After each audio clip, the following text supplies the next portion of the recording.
Bonjour chers amis et visiteurs du blog supersenior.ch.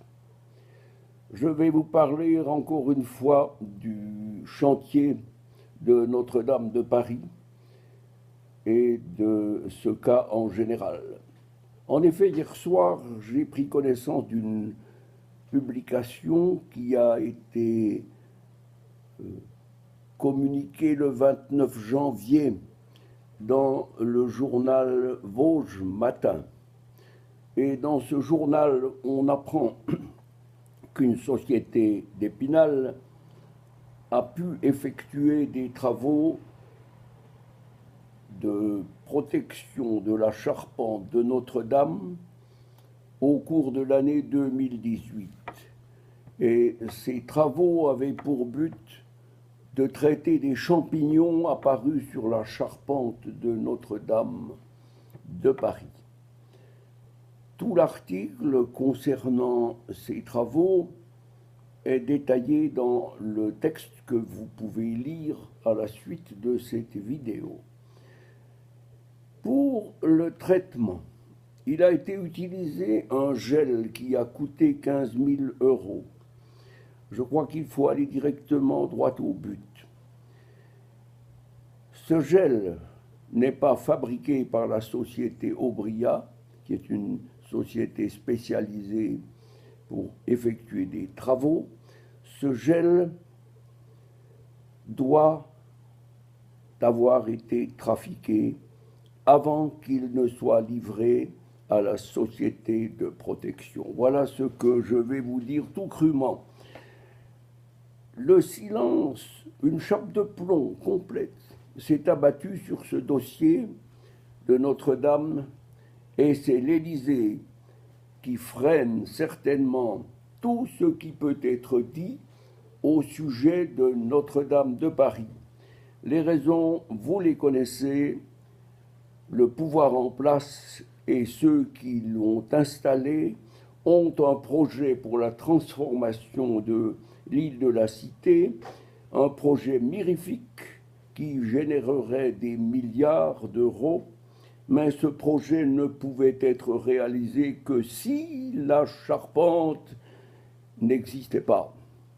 Or, la charpente a été traitée, elle a été traitée par une société correcte, honnête, mais on a certainement livré à cette société des produits différents de ce qui était nécessaire. Et ces produits devaient contenir de la poudre d'alumine et de la ferrite, de manière à jouer le rôle d'un accélérateur de feu lorsque ceux qui ont voulu détruire la cathédrale l'auront décidé. C'est arrivé le 15 avril et la propagation du feu a été si rapide que les gens qui ont fait tant soit peu d'études, comme moi, se sont immédiatement rendus compte que cet incendie n'était pas normal. Les flammes se propageaient à une vitesse folle alors que le bois de chêne était si dur qu'il aurait fallu des heures pour pouvoir commencer à obtenir une flamme qui se propage. Je vais droit au but en disant ceci. Il est important maintenant que les Français se posent les questions suivantes et que des hommes responsables posent les questions au président, parce que c'est lui qui tient tout en main, lui et ceux qui l'ont installé. Qui a pris l'initiative d'exécuter des travaux antifongicides? Qui a fourni le produit en question? Qui possède des échantillons de ce produit utilisé? Qui connaît la composition du produit? Les traces d'étiquettes existent-elles encore?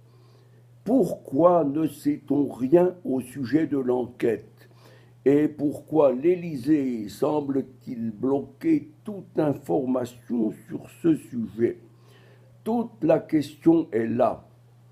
Il faut que les Français exigent maintenant une enquête internationale sur les causes de cet incendie, qui ne peut être qu'un incendie criminel. Il faut que cette enquête soit faite par des gens neutres, indépendants des instances actuellement en place.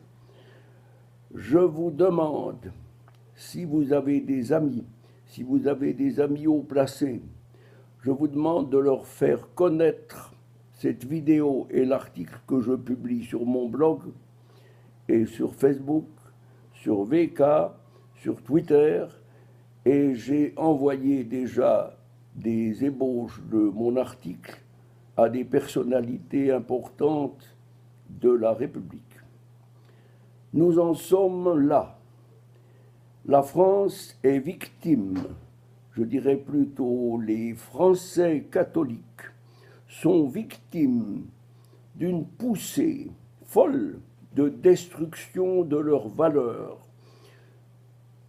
Ces derniers temps, nombre d'églises ont été victimes d'incendies et de sabotages, et tout cela n'a qu'une source. Ce sont ceux qui veulent éradiquer une fois pour toutes le Christ et la religion de la France qui fut la fille aînée de l'Église. Eh bien, chers amis, nous allons devoir nous battre, nous allons devoir être vigilants, nous allons devoir penser et invoquer les puissances du haut afin que Lucifer, qui est lui l'auteur, lui et ses ouvriers, on les connaît, on sait ce qu'ils sont. Lucifer doit être détruit, et c'est en étant catholique profondément, en retrouvant la foi, que nous allons gagner la bataille. Voilà. Je vous souhaite une bonne journée et je vous demande de m'aider à publier, à republier cette vidéo et ces articles. C'est si important. Nous devons briser la chape de plomb que Macron a installée en haut lieu. Au revoir, bonne journée.